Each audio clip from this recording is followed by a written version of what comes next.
Blockchain Show is a podcast that demystifies cryptocurrencies and distributed ledger technology. Stephen, welcome back to the Blockchain Show. How have you been? Happy to be back. Yeah, it's great to speak with you again. I thought a lot about our last conversation, and obviously cybersecurity is kind of one of those things that never really goes away. If anything, it gets more important. Yes, the market's changed a lot, and the crypto industry, I mean, it's just 6 months. It feels like 6 years of events and actually, technological innovation as well in the security space. But yep, no bear market in cybersecurity, that's for sure. Yeah. Well, in case anybody missed the last episode earlier this year, would you mind telling us your your introductory credentials, if you wouldn't mind? Absolutely. So, my name's Stephen Wobral, and I'm the co-founder and the CTO for Halborn. Halborn is a cybersecurity solutions company. We make products and do services like hacking and pen testing and auditing for over 250 clients. People like Solana, all across the crypto space, and also for large financial institutions too. And I'm also the author and instructor for SANS. Wrote the Smart Contract Blockchain Security course, SEC 554, which just got announced and re-released as a 5-day course from a 3-day course to include more topics for this ever-growing and evolving space of blockchain security. Yeah, you're kind of a big deal, man. Your name came up a few times in some meetings and stuff I've been doing since we last spoke, and I was like, hey, cool. Yeah, I hope. I wonder if it came up for for events. I mean, Halborn had a lot of interesting things happen since we last talked too. We actually, on the good news, we raised $90 million in a funding round. So we've used that to start developing some security solutions, and we have over 100 people now working at the company, which is I think like maybe 3 or 4x since the last time we talked. Wow, that's awesome. And I know that there was the security summit recently, blockchain security summit. I wanted to, have you tell us about that. Unfortunately, I wasn't able to attend virtually. Yeah, it was, very exciting event. So we announced the new security course, but more importantly for that is we were bringing together two different, I would say, realms in cybersecurity with SANS and their long, history of providing excellent education for large, institutions and government agencies. And I used to be a student with them. So combining that along with a lot of the clients and relationships that we have at Halborn with the cryptocurrency community, the blockchain community, and some of the projects that are building in that. So we had about 10 speakers come and give talks on everything from defense, offense, hacking, tooling, custody, from speakers from Amazon Web Services. The FBI came to talk, and I did a keynote on some of the introducing the new OSI model for security. And but the most interesting part about the whole summit wasn't the panels and talks.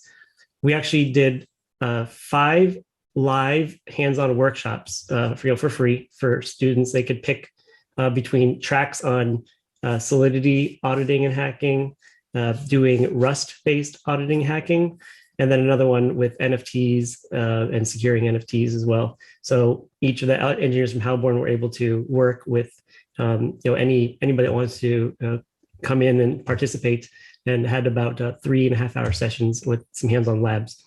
So that went off amazing, and it was the first time SANS said that they've ever done at a summit some like live workshops like that style.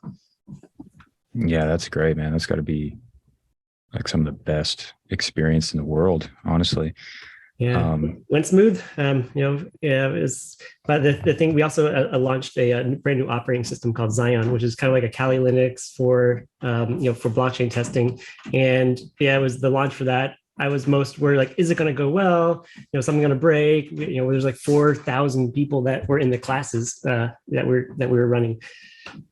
and got great feedback for it. So, I would be the one sweating if it didn't go so well there, but it did. So really excited to get that out there to the community. That's great. Yeah, I meant to ask like last time, kind of a basic question, but how exactly, you take this a couple of ways, but how does somebody hack a blockchain? And even more confusing is, how do you simulate hacking a blockchain in your classes? Okay, yeah, so that is a very good question. And what's interesting about blockchain security, usually, in traditional security, people just skip the development. They go right to like production sometimes, and it's all together. Blockchain, they actually do take security pretty seriously, because you get one shot with a lot of this. Once it's on the chain, if it's vulnerable, people are going to lose money. And they have a great system and lots of tools for blockchain development that are like local environments. So you can actually set up a private blockchain on your system and deploy smart contracts to it and audit it in like a private, kind of like a private blockchain network. And it's really accurate, very comprehensive in the amount of capabilities that it has. So these tools are installed on the operating system, but you can also go online. They have test networks that are public test networks too, like kind of copycats of the main networks, and you can leverage those to pen test and audit as well. So lots of ways to simulate testing before you go into the production. Yeah, it's really interesting. And when I speak with most people about, I'm talking like everyday people, layman types, about blockchain, whatever reason it comes up, we were like 10 years ago, it's first generation blockchains, Bitcoin, maybe they know about Ethereum, but like it's changed so much since then. I mean, obviously those original ones are still around. I would imagine it's got to be so complicated, like making these courses to not only keep up with all these different, consensus mechanisms and side chains, and like the list goes on, but how do you not only do that, but anticipate for the future, what might be coming? Like that seems incredibly difficult. Yeah, it is. This course does require a lot of maintenance, I would say, but it's worth it. This is the reason why we made it a 5-day course. So the SANS course used to be 3 days, where day one would be the fundamentals, just about how keys are made and what transactions do, what's blockchain used for, and then the second and third day would be into the security for more like the compliance, the network layer and consensus, and then smart contracts and Solidity. So that was good, but by the time it came out, new tools were already starting to be released, and new smart contract technology platforms were coming out that were popular. So we, went back to the drawing board and redeployed the 5-day, which now includes a lot of the Rust. There's a day all in like the Rust-based chains like Solana, Substrate, Polkadot, and Tendermint for Golang. And then another day that was added for what I think is the most important part is the DeFi protocols, how to hack the logic, like financial logic involved with it. So a lot of these big hacks that you see are, not really, code flaws. Sometimes it's about a low amount of liquidity that was available, and somebody got a flash loan and was able to, exploit, a pool filled with tokens because of the financial errors or opportunities in the environment. So that day was completely lacking in the first version. Now there's a whole course on learning and taking an advantage of exploiting those financial protocols on chain. I mean, even just the amount of books coming out lately, it's like I'm having trouble staying on top of things. I could recommend one book for you if you'd like. It's called How to DeFi. It's a really good one. Yeah, I'll add that to the list. And yeah, you mentioned like, FBI and Amazon getting involved. Seen a lot more and more embracing of the technology. I even got reached out to by someone who was working with the FBI, and they wanted some help with like a podcast. And right away I was like, I don't know, man, the FBI, like.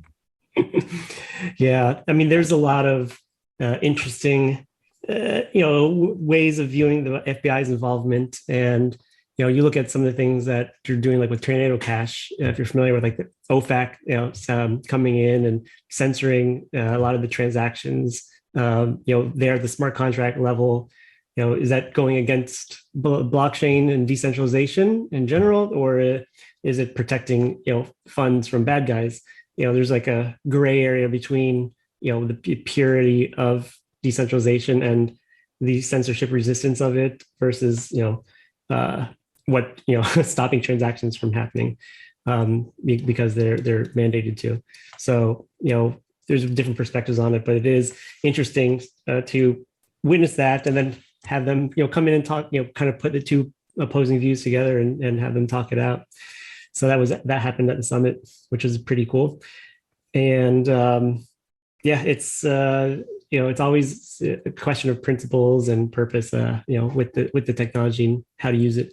Absolutely. I mean, I struggle with that because obviously I don't have any like nefarious intentions, and I'm in this mainly just to learn and educate and talk to interesting people like yourselves. But like maybe the younger version of me would be like all freedom and all censorship resistance. But the older I get, it's like, all right, it makes sense. There's bad actors out there. So it's like, how do you weigh the two? And it's kind of interesting to see some of the projects coming out that are kind of, providing people the security and the anonymity that first generation blockchains didn't really give you. But I don't know. Can you comment on that? Like, yeah, for sure. Dilemma? I mean, this is on my mind all day long, all the time.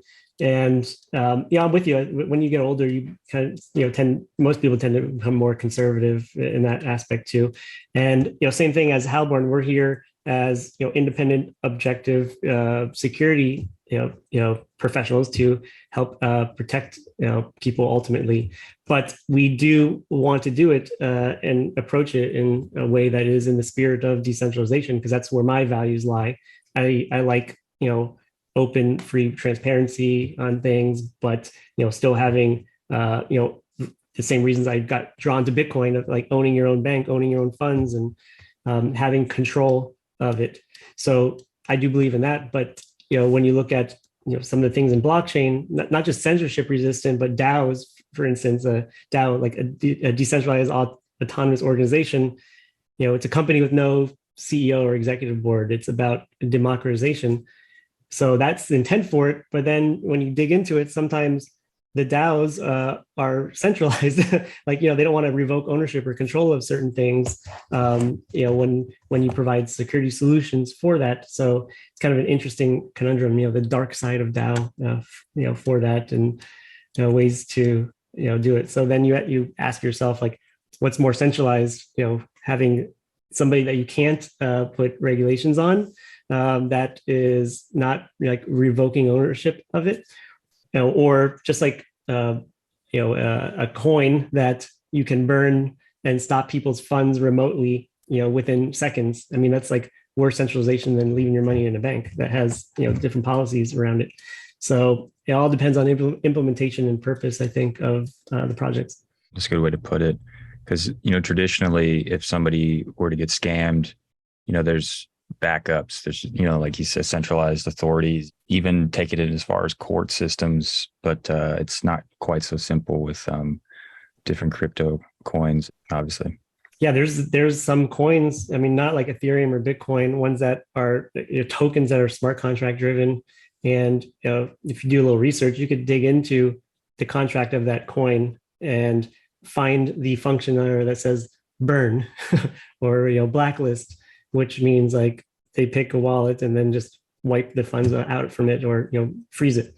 So I mean, that's pretty centralized, to me. Yeah, that doesn't sit right with me initially. Yeah, right. And I see why, because you would think that it's more free and in some way it's more transparent. You can see when it happens, and you can see where the funds go and who has what.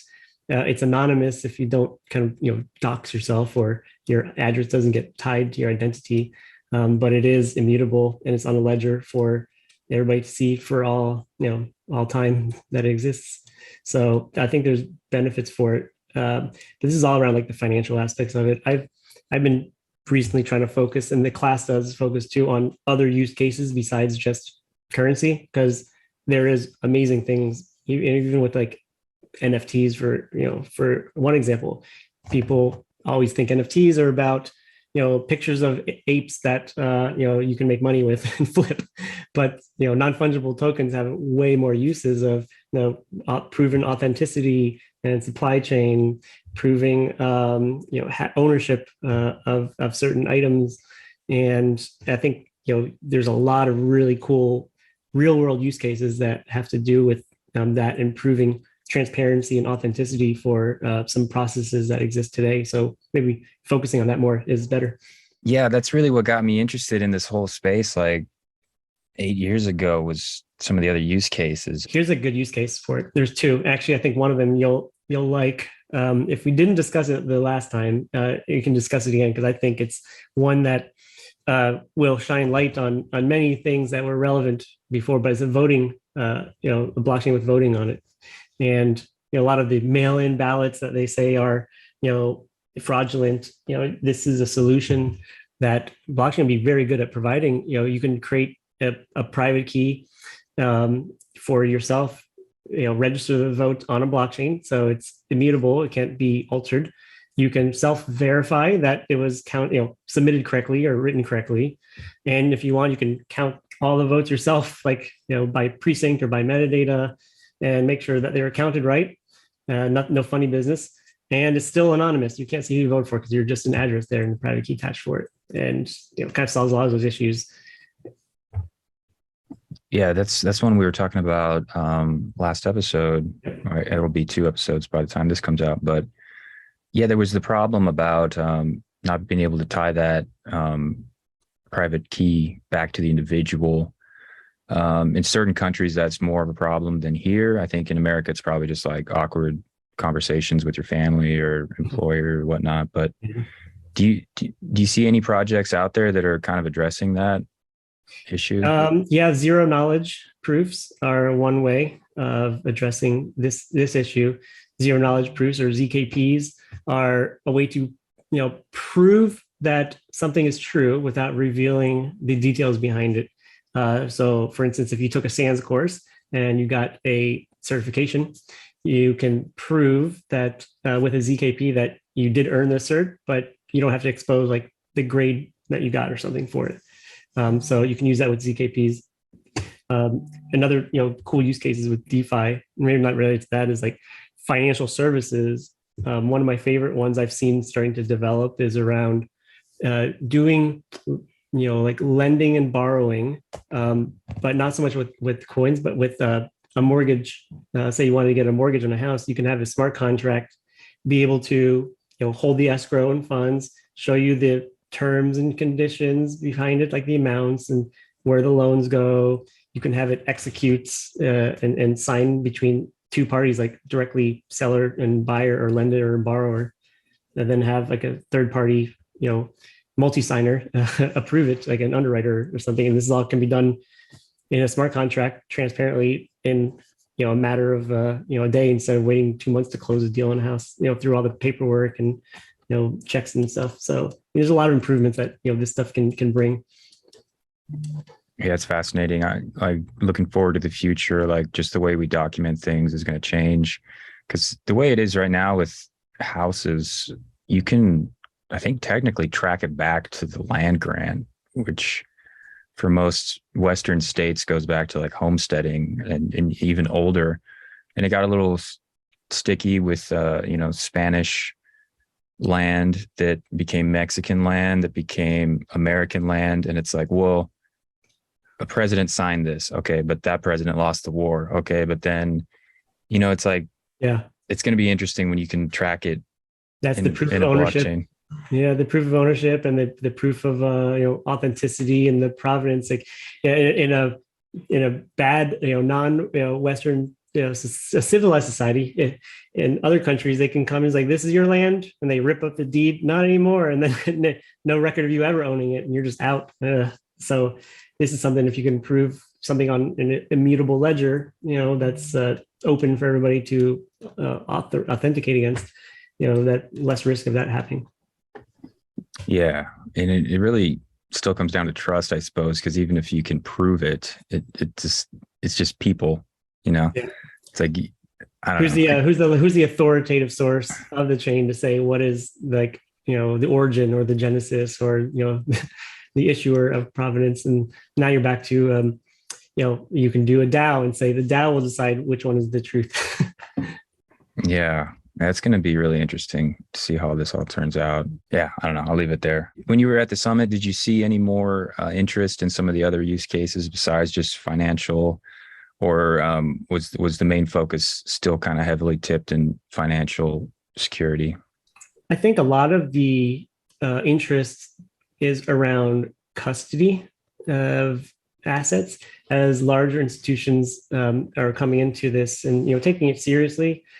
They're providing custodial services, which means like holding your key, which the ethos of that is blockchain is supposed to be about unbanking and about owning your own key for it, but sometimes that can be less secure. Like if my grandmother were to have to hold her key, I know she's going to like lose it. And it shows you that as technical as blockchain is and smart contracts are, it still comes back to like user and human error being number one for a lot of this, it causing the most amounts of issues and exploits. So social engineering is still a thing, and it has even more detrimental impact for it because there is no like help desk to reset your password or credit card to identify fraud and stop that. So it's user awareness and security is extremely important, and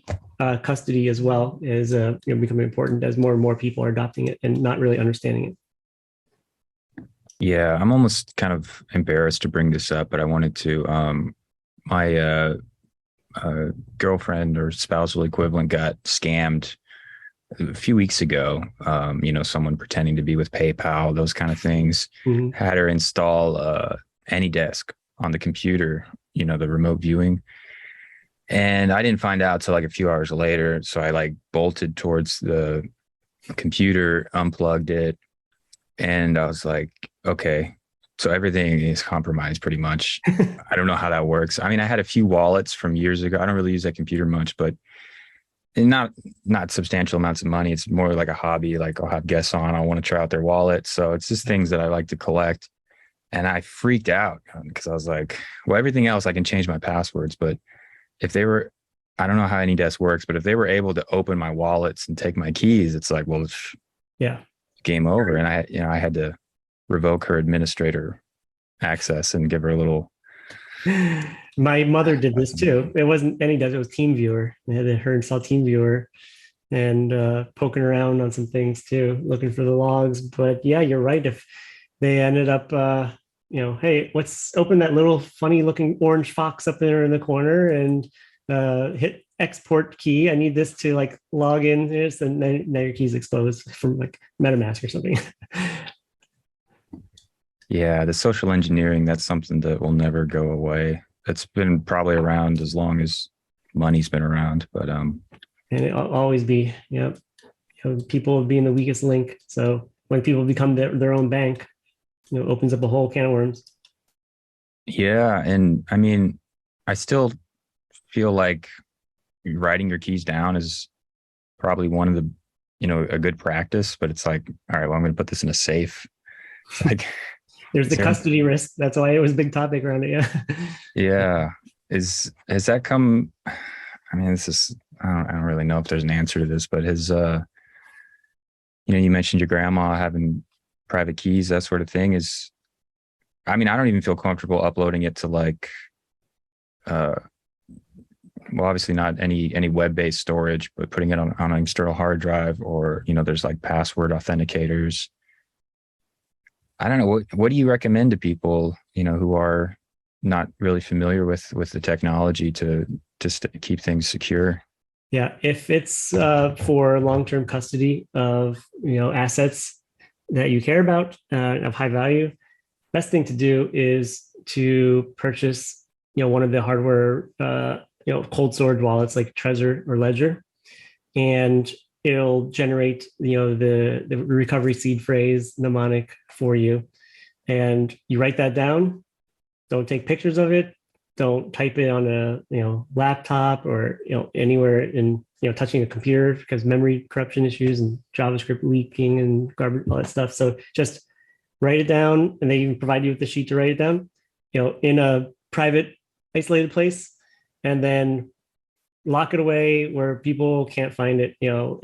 Maybe you have a safe, or maybe you have some type of like vault that you keep secure and hidden, and just use your Ledger Trezor. There's ways you can connect that into browser extensions, like MetaMask or Phantom or whatever you use, and you can sign transactions that way through software without ever having the key to be touched in the digital realm.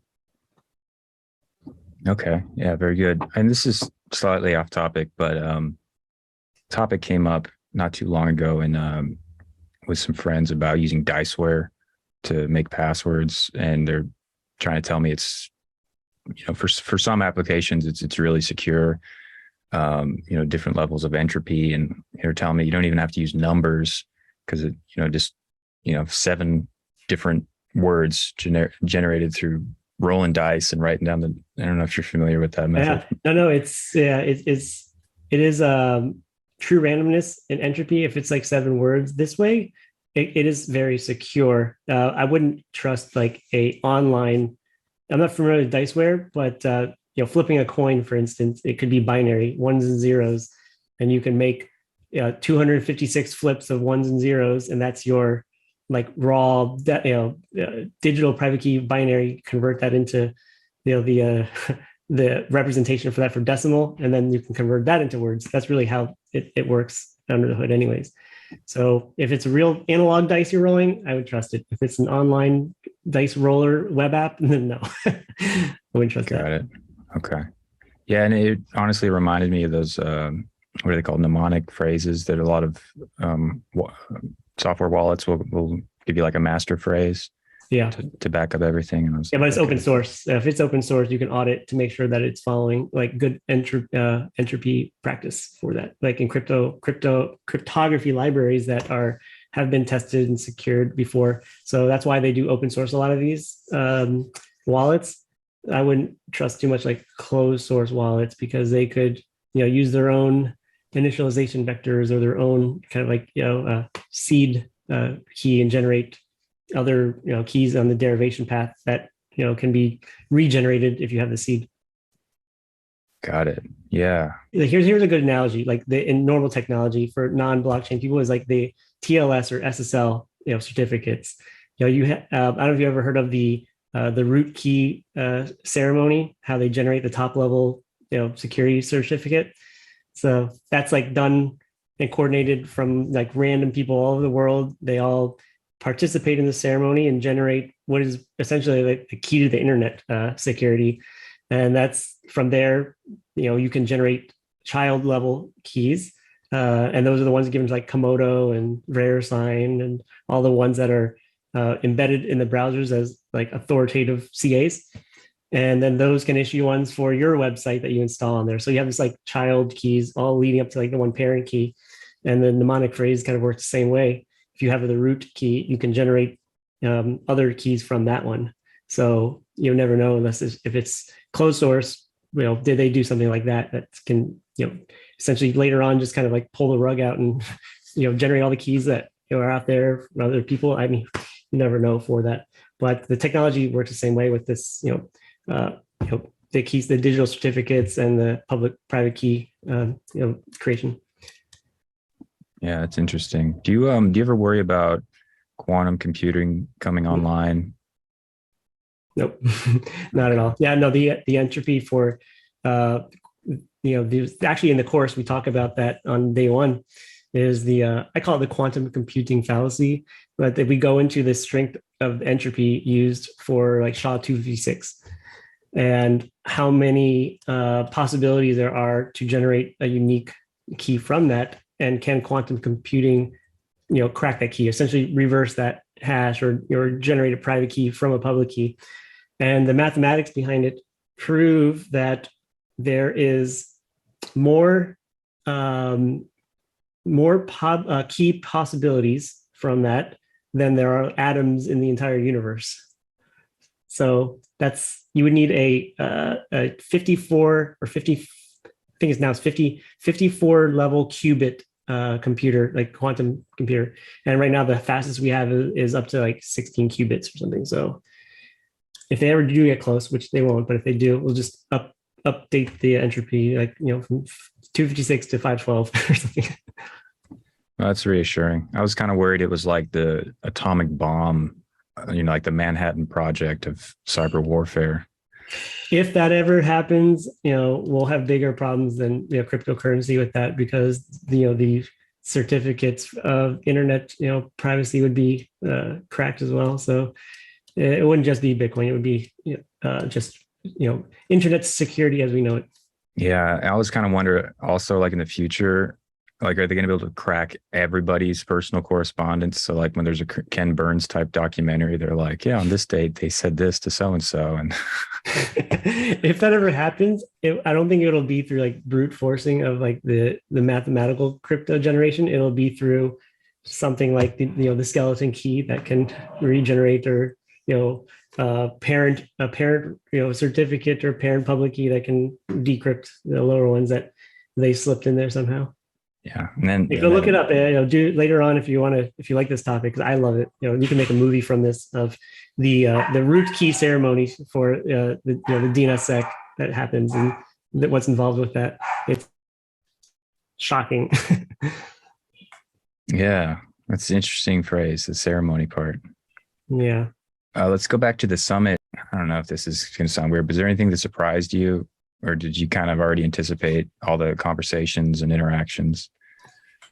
What surprised me, like on a personal level, is the amount of interest and involvement there is from the people that I'm even familiar with. There were some individuals that were attending the course that I have learned from before, and then I was there teaching them. I was like, whoa, this is really cool. So for me, it's like a personal little like crazy moment of just seeing like how far it's come, and the amount of not like influence, but the amount of like what we created with the summit, and where we are with it. So it was really awesome to kind of student become teacher for a moment with that.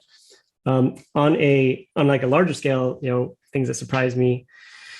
Now it was honestly, I'm extremely thankful for SANS for partnering with us on it. I used to be going to a lot of the summits myself, and I'm just addicted to learning and addicted to like certifications. Going through my career, and I would have all the challenge coins from like their curriculums, and now it became where now participating in and partnering with them to put on like a summit and launch a course. So it was very humbling. So that was kind of my biggest like shock moment from all of that, and just seeing it happen in reality. Yeah, that's really cool, man. When we were talking about different governments getting involved, do you think that blockchain is necessary for a lot of these applications, or is it just like an added benefit? It's like I always wonder, like, are we just kind of forcing blockchain into all these things, or does this actually make sense to have things on chain? I mean, I'm not like a blockchain guy says like it's going to solve world hunger and fix everything. It certainly won't. There's some things it just doesn't make any sense for, but there are many things that it does make sense for. So it's all about the tool for the job, and what you're trying to solve. That when you look at applications of the CIA triad of confidentiality, integrity, availability, blockchain can solve a lot with the integrity and availability of systems, with distributing it all and having a Byzantine fault tolerance system to not provide not just like a backup or DR center or something. You don't need that anymore. And integrity with cryptography and immutability. So anything that would need those applications, certainly. But a solution that requires absolutely the most private, no transactions at all posted online. Maybe not public blockchain, maybe like permissionless one, maybe Monero or something.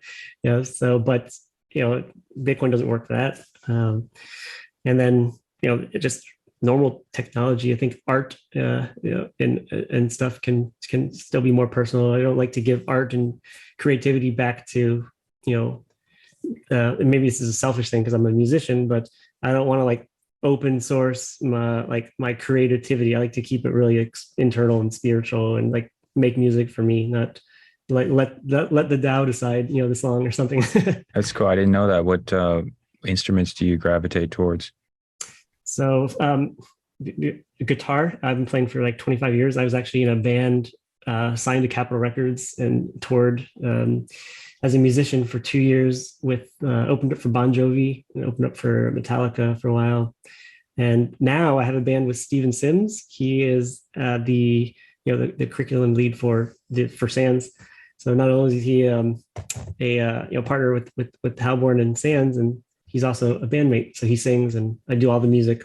Guitar is my main one. I own a recording studio here in Miami, and we have a band called Dead Code. So making some music right now for it. About to launch many songs, a music video, and really excited about showing it to everybody.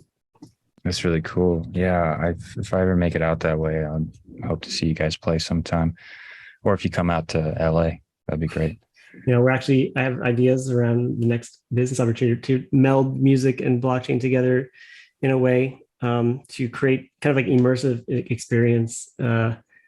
Selling NFT tickets for proof of participation, and letting people join it's like a residency, where we can perform music in our own environment and have virtual reality headsets, and you want to kind of immerse yourself in the concert doing it this way, and kind of having a different type of take to live performance. It's a long-term plan though. Got to build it up and make the music for it. Yeah, that's central. That's really cool. I mean, I did want to ask you, if you would have any different ways to release the music with your knowledge, because and then that brings up a thought. Like in Denver, they have these events where basically it's like a studio environment with a small group of people, and they all have headphones on, and they're getting the audio engineer's mix. Mm-hmm. And at first, I was like, that's so weird. Like, why would you want to go to a concert and wear headphones? But then the more I think about it, I was like, I bet it would sound really good. Yeah, I know that people on the podcast won't be able to see this, but I'm sharing with you. We have there's a metaverse gallery that we have, to create, and these are all NFTs that we have for different achievements like unlocks, and we have ones here for part of superlatives winners. So you get an NFT if you win something, most likely to answer at 3M. So you can do this with music too, is where I'm getting at, where NFTs don't have to be images. You can walk up to it and all of a sudden you'll hear the song play, and you can kind of release an album, here that's open for anybody to join. There's no, all you have to do is go to the website. There's no authentication or access, and kind of release it this way inside of on the blockchain. And if anybody wants to see that, I'll put this up on YouTube also. That is pretty fascinating. Yeah, awesome. Those are all NFTs, and you have the gallery here. We're really the culture at Halborn is very into this type of immersion. So after 1 year, you kind of become immutable. You're part of the Halborn. So you're put on chain at the 1 year anniversary, and we did their team retreat. The superlatives was, we all voted for that, and then that was an award here. So something to share and kind of hold a token of appreciation, I guess. Yeah. That was kind of a couple of things there. I was surprised to see you on a Mac. Oh, I have everything. Yeah, I would imagine. I have Windows Mac, and then I have running inside of my Mac. See, I have a Linux, QEMU, Kali, Ubuntu, and Raspberry Pi. So I don't have a favorite. I like them all for their use. Yeah, I mean, I guess you would have to. We actually have vulnerabilities too in the metaverse. And I'll show you one more time, just in case maybe if you're on your video. So related to security, We have we're putting together these things. It's called the Halborn Trophy Room NFT Security Showroom. And you can see here, like, we'll set up a gallery of like blockchain hacks and web application hacks. So like, here's one of them. This was a CVE 2022 that we found for mnemonic phrase disclosure in a wallet. So you can like read about it, kind of see if you want to, learn more about it, you can go to, the kind of like the talk on it.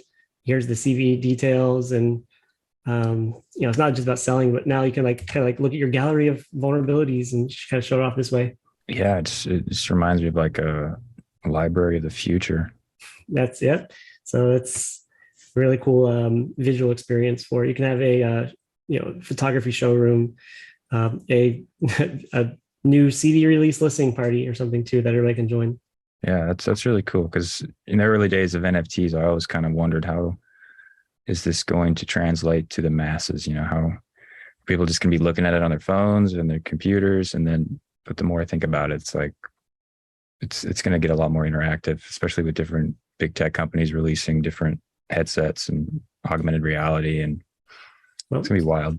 Yeah, it's no small thing that Facebook rebranded their name to Meta, and they also own Oculus Rift, or they acquired Oculus, so they're starting to move things into there, and that's like an example of kind of like a little mini metaverse for our purpose of culture participation, and showing bragging rights pretty much for security people, and showing all their hacks and getting info on it. That's awesome, man.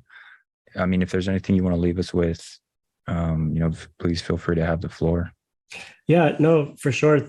No, thanks for asking the questions. I think if anybody is interested in security, and your company or organization that you're working at wants to get into blockchain, welcome to check out the SANS course that we put out. The 5 days now, going into just pure security and looking at it from the financial perspective, the code perspective, on different chains and languages. So I think there's a little bit of everything for everyone there. And for people that are speculators, maybe not security focused individuals that are asking the same questions about what's the purpose, or is it going to die because tokens are going down, the value is going down. I mean, the whole stock market is going down anyway, so that's mute point. But there's a lot of look behind that. There's a lot of technological innovation that this is solving and providing solutions for. So just do don't follow the news and read all the hype. Kind of, if you're really interested in it, peek your head in and kind of look beyond the veil, and I think you might find some surprises there. Well, awesome, Steven. It's always a pleasure speaking with you. Thanks for coming back. Hopefully we can catch up again in the future. But yeah, man, this has been great. All right, thank you. It's a good pleasure talking with you again, Ethan. Look forward to the next one, and we'll be checking soon. For sure. Thank you.